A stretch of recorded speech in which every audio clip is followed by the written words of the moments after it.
Alors avant de passer aux déclarations des autres pilotes, comme d'habitude en vidéo, sachez que Max Verstappen ne s'est délibérément pas présenté aux médias et aux journalistes. Donc pour être interviewé suite à ce Grand Prix d'Espagne 2025.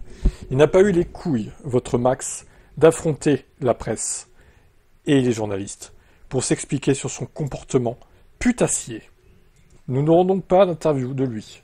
Du moins aujourd'hui, alors peut-être demain du coup, peut-être qu'ils feront une communiqué de presse chez Red Bull, j'imagine avec des déclarations de lui à un moment donné, mais à mon avis on n'en aura pas aujourd'hui. Alors peut-être qu'il va se raviser et qu'il va se présenter au bout d'un moment, pour l'instant en tout cas c'est pas le cas.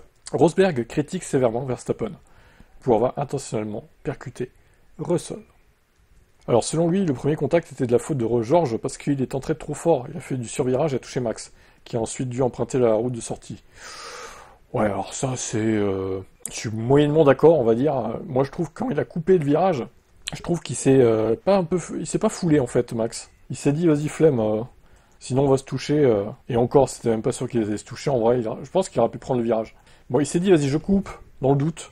Ce n'est pas la manière de dépasser. Bon, ensuite, voilà, il a gardé sa place. Red Bull a fait une grave erreur en disant de laisser passer George. Ça a vraiment agacé Max parce qu'il savait que George l'avait poussé hors de la piste. Aux yeux de Max, il est à 100% dans son droit.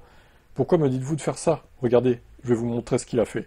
Puis il a ralenti et il a percuté, c'est encore pire. Ralentir et percuter un autre pilote, c'est assez mauvais. Alors, je crois qu'il n'y a pas toute la déclaration. Je crois que GP Blog n'a pas osé mettre toute la déclaration de Nico Rosberg.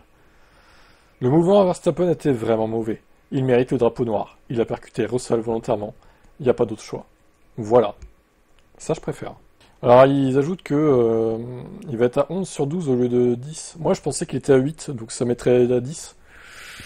À voir. On fera les comptes demain ou aujourd'hui s'il y a vraiment une news qui sort, mais normalement il serait à 10, d'après ce que j'ai vu.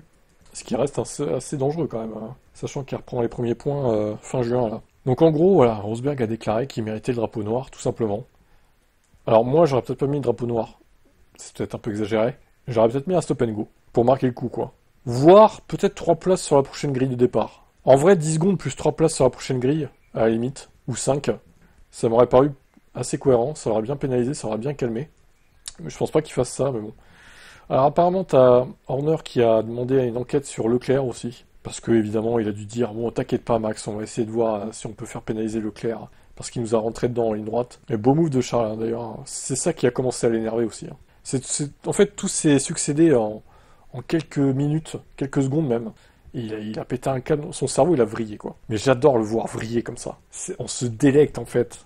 Et ses fans, ils savent plus où se mettre après, c'est trop drôle, quoi. Bref, c'était drôle.